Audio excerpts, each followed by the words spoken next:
you're snorting.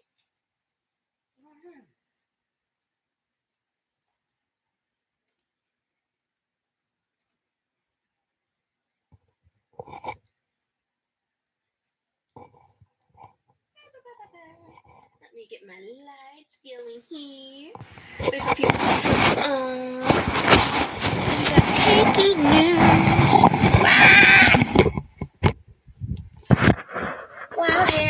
Wild hair, don't care. There we go. Hello.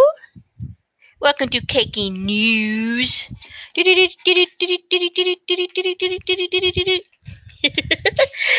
dumpling. Hey, Jeffrey, how you doing?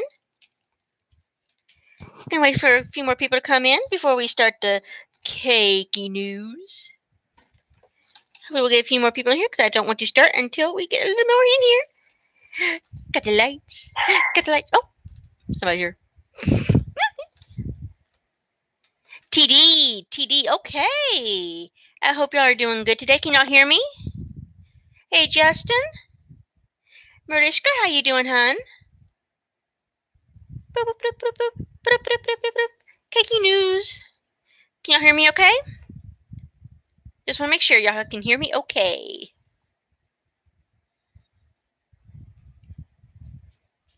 Just want to make sure. Okay, awesome. Awesome. Let me see if I can get my light from here because I'm fixing to go into the CaKeY news. It's going to be a little fun today. This way I can go here and do what I need to do. Wah, wah. Get here.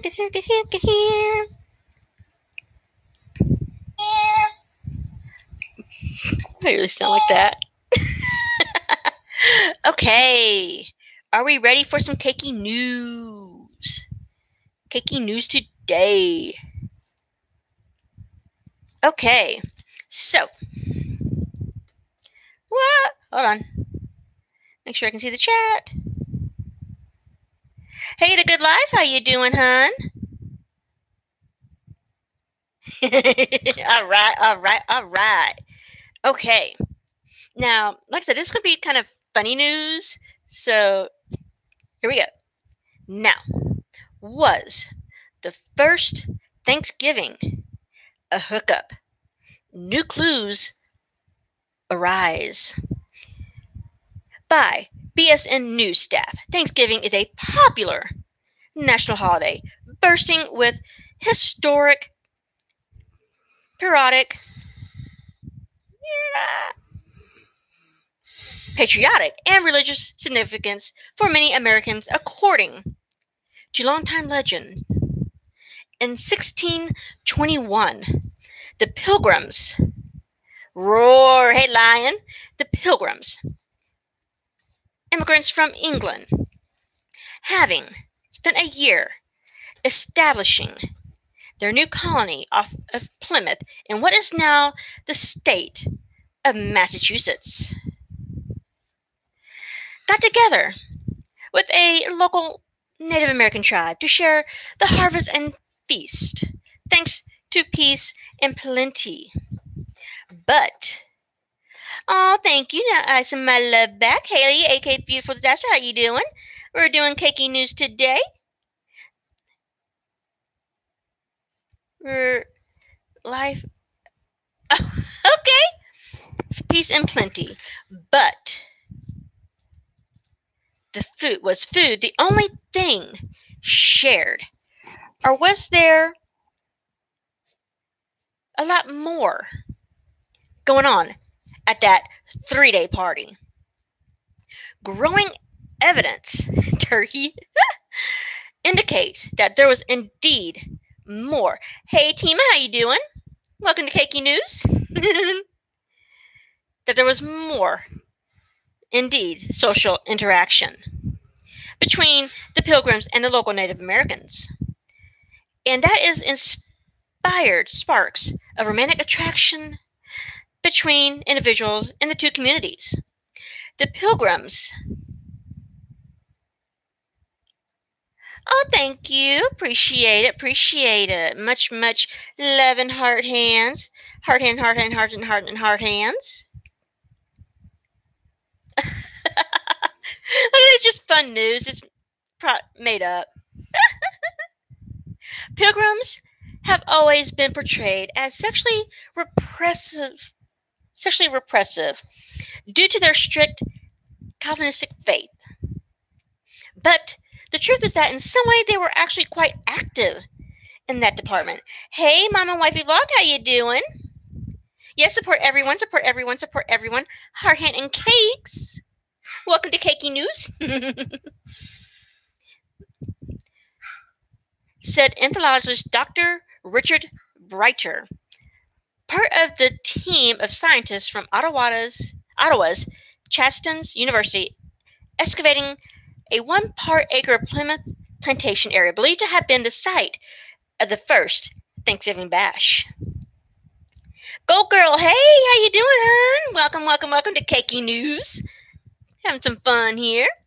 We also have reason to believe the Winnebago Native American tribe with whom they shared that occasion were rather amorous. Get those two groups together over hearty meals and generous draughts of hard apple cider for a shindig lasting multiple days and nights, and you probably got a fair amount of multiple sparks flying. Hey, Almighty Chandler, how you doing, hun? Yes, support one another while you're listening to the news. Heart, hand, heart, and heart hands. Recently unearthed artifacts appear to support the hookup theory. Archaeology, I don't know how to say that, but Dr. Mary Louise Cote told Biting Satire News, BBS News, we discovered some important clues at Plymouth, that might point to an exceptionally joyous celebration.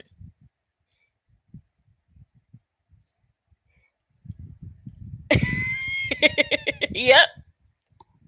Again, joyous celebration. First, there were about a dozen pieces of primitive art strewn about the site. Crude etchings on wood that depict men and women engaged in intimate activities. We are not sure who created these pics of the pilgrims or the Wampanoag, but we do think we can surmise that these may be regarded as stimulating imagery, used to entice and encourage participants in a festive, permissive atmosphere. Dr. Cote listed several more artifacts discovered by archaeologists, including remnants of numerous animal skins and straw pallets typically used for bedding. It's really an inordinate amount of bedding. It seems that the site would have been more or less blanketed with it. I think it's possible to draw a plausible conclusion that there might have been some significance interracial hokey pokey. Of course, the two ethnic groups were extremely different in culture, language, religion, and so forth, Dr. Britter explained, but as I say, opposites attract, and we believe that certainly may have been the case at the first Thanksgiving. Has 20, yeah, exactly. TD, exactly. Okay, next in the news. Devil dismayed that people don't believe in me anymore. Interesting. This will be the last news of the CaKeY News. No, we'll keep supporting one another here for a little bit more.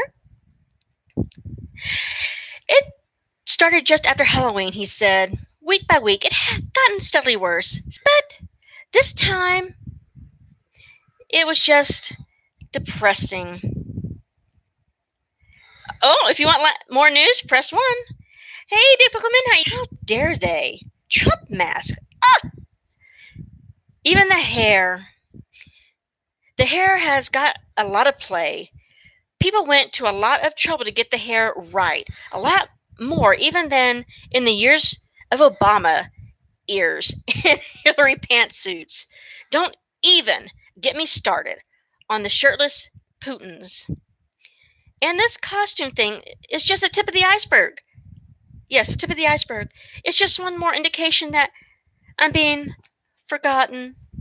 Slowly but surely, a steady decline. I'm afraid over the years, I don't know what to do.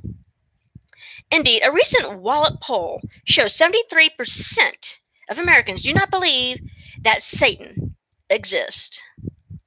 Nearly 32% have never even heard of him. What? How is this possible? Satan asked, rubbing his horns in bewilderment. How did this happen? In the 1950s, public opinion was marked differently. Up until that era, opinions surveys consistently showed a majority of Americans fully believing in both existence and extensive influence of the devil. Okay. Those were the days, Mr. Satan said, with a wistful sigh, when the Pox interviewer quoted the statistics. For explanation of the apparent cultural shift, Biting Satire News, BSN News, reached out to sociologist Martina Dolores Nunez Sosa Ortiz de Hinera, author of the book Wicked Ones, How the Concept of Evildoers Drives the Social Thought of Government Policy, a professor at the Universidad de Alta Calidad in Uruguay. That's a mouthful. Dr. Nunez Sosa Ortiz de Hira told us Satan makes an interesting point about Halloween costumes. Throughout Homo sapiens history, there has always been a psychosocial need for an arch villain figure. True. Got Marvel Comics, DC Comics. Yep. Someone who we can pin the blame for the evil we see in the world. It needs to be someone's fault, otherwise wickedness and mayhem just random and unpredictable. What am I saying? Yeah. And uncontrollable. And that's way too scary. What is she saying? Hold on. Okay, guys, stop. Sorry, my puppies. This news has been interrupted real quick. Hold on. Dr. Nunez Sosa Ortiz de Herrera continued. For a long time, Satan and other demon figures like him believe systems across the world were given a great deal of prominence, serving as the focus of our fears as vehicles help us to deal with horrors like illness. I know, right? Hold on. Gotta deal with this thing here. Okay. And as vehicles, to help us deal with horrors like illness, crime, war, missing out on the best deals on Black Friday. Because everybody else got there earlier than you. I remember those times, Black Friday, after Christmas sales, my mom put me on the bed saying, stay here while she ran to go get this stuff and put them with me so I can protect them. Getting in the wrong line at the supermarket where the jerk in front of you pays with coins and breaking a nail when you're trying to open an uncooperative pickle jar. Japanese and English. Nice. Hey, Witchy, how you doing? You missed the first part of the news, so I'll do a couple more. As time goes by, though, and especially now, in the digital age of instant communication on who's doing what, we see so many humans playing that role. The role of the devil, of the evildoer, that we hardly need Satan anymore. It seems that there are Satans all around us, dangerous, threatening, malicious, powerful people that seem to be everywhere, just wanting to trip us up and do us harm. Therefore, Dr. Nunez Ortiz de Herrera continued, if Satan feels he is being replaced, I'd say he has some justification for it. He's not exaggerating. That does appear to be occurring, for better or for worse. Ooh, poor Satan. Not. Next, in short CaKeY news. Let's see here. Ah, here's one we can all probably relate to. Smartphone worshippers unite to start their own religion. Hey Oreo, how you doing? Several hundred smartphone users across the country have connected via a social media page to discuss forming a new religion based on devotion to their electronic devices, laptops, smartphones. You know the drill. Chip Forsyth, a Bloomington, Illinois financial analyst, is spearheading the effort through his Facebook page and Smartbook on smartphones we trust. Oh my gosh, my cry, Oreo. I'm sorry. I got Oreo kid. Don't make me lose my place. Angela, how you doing? Welcome to Short CaKeY News. Mr. Forsyth told the biting satire news, the BSN news, people across the world literally can't live without their smartphones, right? We need them for work, for play, for communication with friends and family, just for everyday life. And let's face it, it's a spiritual experience. We spend most of our days with heads bowed as we commune with our sacred devices. We adore them, just like other people adore and worship their own gods. There's no reason why we shouldn't make it official. We need our own religion that we can all enjoy. Oh my gosh, Oreo kid. Kill me. We need our own religion so that we can all enjoy the same privilege and protections granted to others as they engage in their own faiths. Comments on the Facebook page, included one of the Tara Wilkes. Hey, the boy, how you doing? Who said she was lost and confused before she bought her Samsung Galaxy S8 Plus. It found me at the right nail salon, a place to fix my Lexus, and a date for New Year's Eve. It has centered my soul. Another comment, Archibald Benaham wrote that he gets the jitters when he gets separated from his Apple iPhone X. More than a few minutes. Last week, I had to have a medical procedure where they made me leave my phone in a locker. Oreo. And I couldn't text for 5 whole hours. I don't think that was right. There needs to be a law for that. I should have the right to keep my phone with me. Mr. Forsyth says that having a smartphone-based religion would fix that problem. The U.S. Constitution's First Amendment states that Congress shall make nice.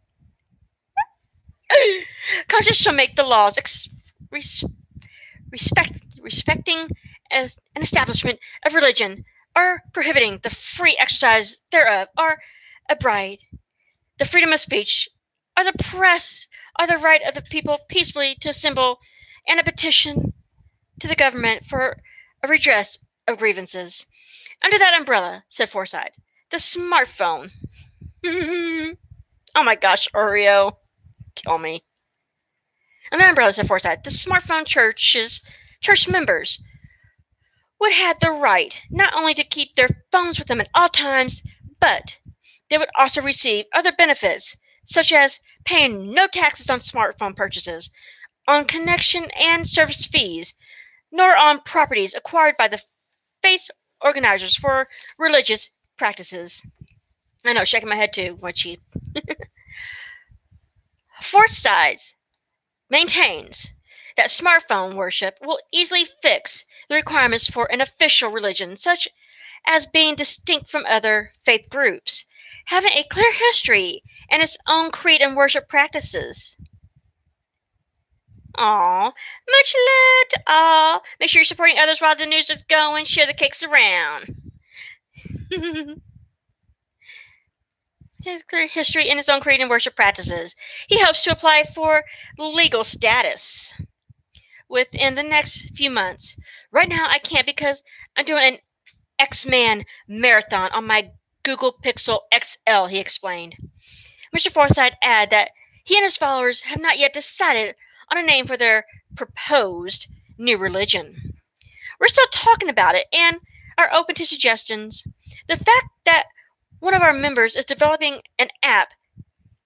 Oh, in fact, one of the members is developing an app that will generate ideas for good names. Will the religion have its own app too? Oh, you bet, Mr. Forsyth said. Just you wait. Just you wait. There will be an app for that. I actually would kind of curious to see that. All right, and the last in short CaKeY news. Let's see. Here's a good one. CEO demands salary raise because he can only afford a $20 million vacation home.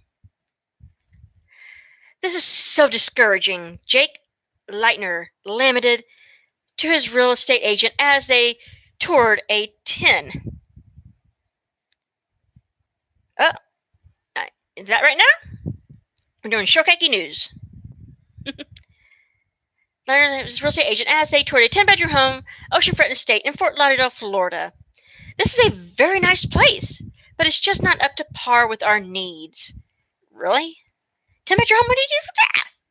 Mr. Leitner, a 30-year-old CEO of gaming software company TimeSponge, pensively rubbed the Rolex watch, a Rolex, around his wrist as if trying to make a wish on it. It sure would be nice if we could afford a higher price range. Scoundrel bonkers, cover makers. Real estate agent Lucy Smithers tried a few suggestions, such as remodeling the country-style kitchen, which Mr. Leitner called hopelessly outdated. How dare he? And knocking out one of the bedrooms. Hey, Chrissy Canine, how you doing? Welcome to Short CaKeY News. Knocking out one of the bedrooms so as to enlarge the small 1,500 square foot master bathroom. I want a master bathroom that big. That'd be so nice. It turns into a spa. But Leitner seemed resolutely disappointed. This just isn't going to work for us. Miss Smithers looked disappointed too. It's the 27th property I have shown Mr. Leitner's, she told Biting Satire News after the visit. But they have very specific requirements for a vacation home and a budget limit of only $20 million. Oh, good Lord. It's tough. Mr. Leitner and his wife, Reba, a partner at San Francisco law firm, Soak 'em Dry.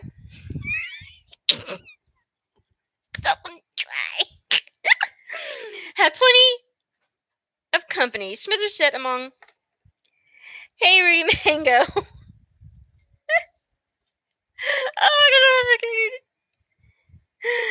Soak 'em Dry had plenty of company, Smithers said, among couples in their income bracket.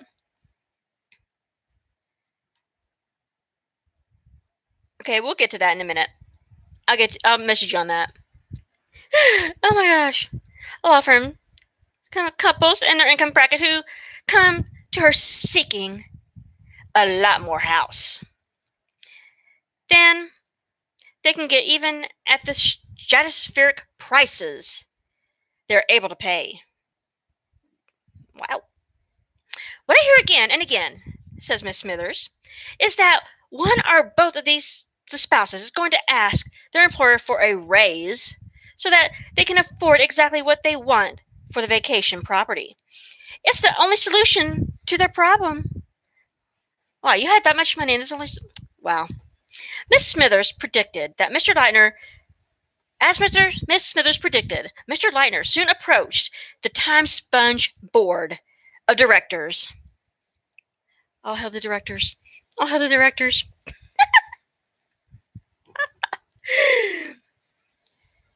And asked for a boost in his yearly salary and a bonus package.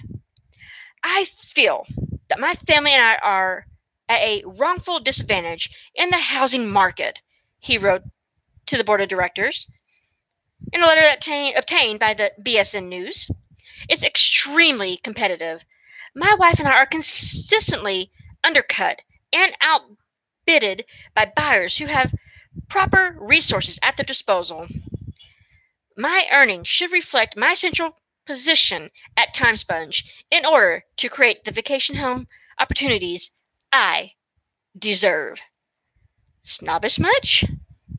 Labor analyst Mitchell Westerbrook explained that Mr. Leitner is by no means at all, alone in his struggle to achieve higher vacation property potential. Many upper echelon executives are frustrated by unattainable dreams. Hey, Russell! For a second home, or in some cases, a third or fourth home. 2, 3, 4. Really? The trend, said Mr. Westbrook, is for corporate officers to plead the need for additional homes and demand raises of multiple millions of dollars as to fulfill those dreams. It's scary when I think about it.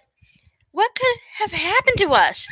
Said Manuel Rodriguez, the vice president at a pharmaceutical giant, Dazer Laboratories. BSN News reached Mr. Rodriguez in Bermuda at one of his 4 vacation estates sprinkled around the world.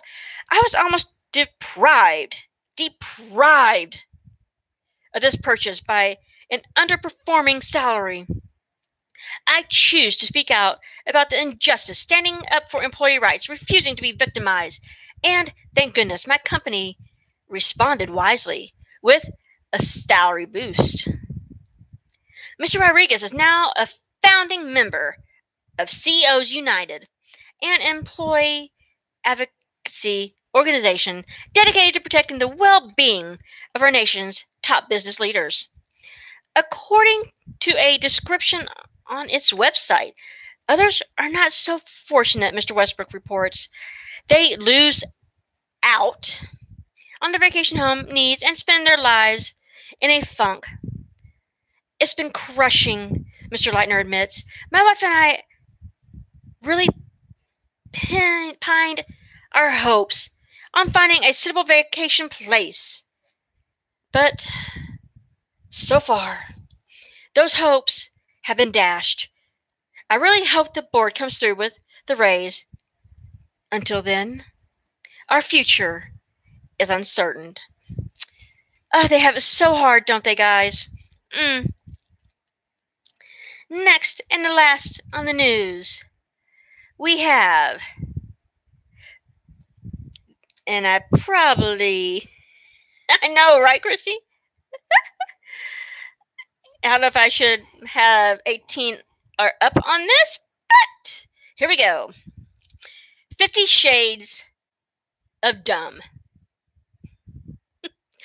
Former fan decides that S&M is just plain stupid. Like many young women, Carrie Rimmel admits that her views on romance and sexuality are often influenced by novels, films, and other popular media.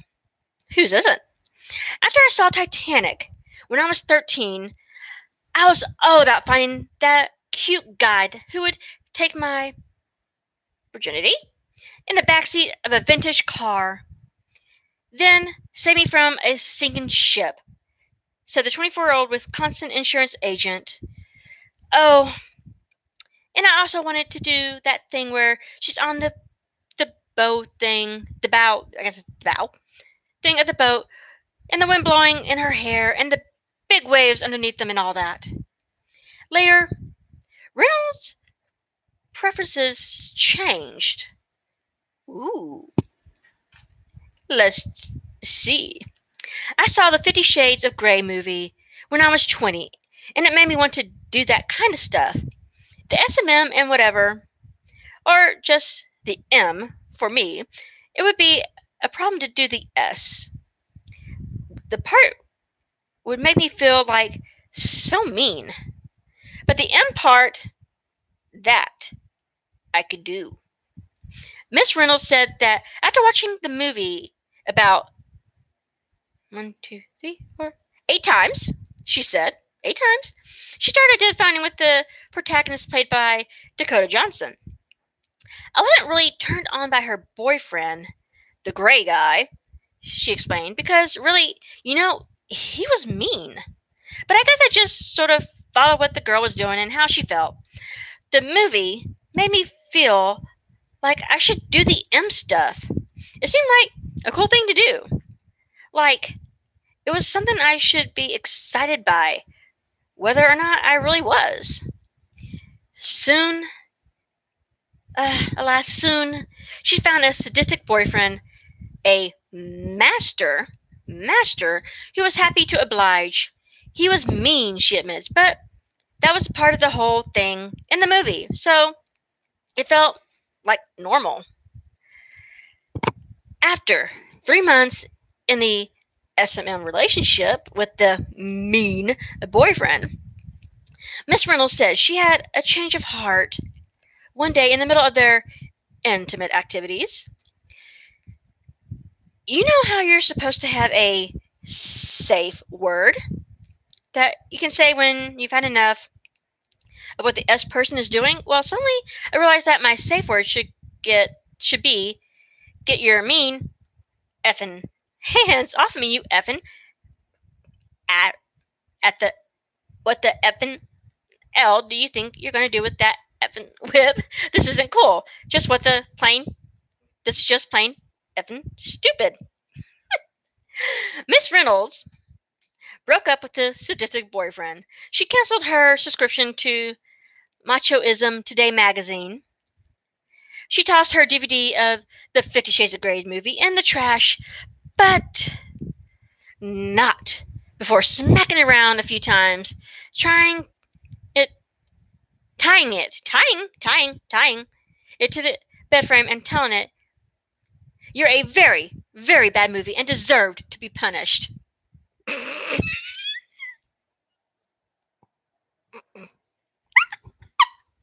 would do that? That video. Anyways, that movie has the wrong name, Miss Reynolds told the Biting Satire News, because I think it calls a lot of girls to do stupid things instead of 50 Shades of Grey. That movie should be called 50 Shades of Dumb. Yeah, and the book too. And that ends Short CaKeY News. I hope you guys enjoyed. Tomorrow we'll be doing more Short CaKeY News. I love you guys. Smooches and hugs. Mwah. And don't forget to throw the heart hands, cakes to everybody here. Much love, guys. Mwah.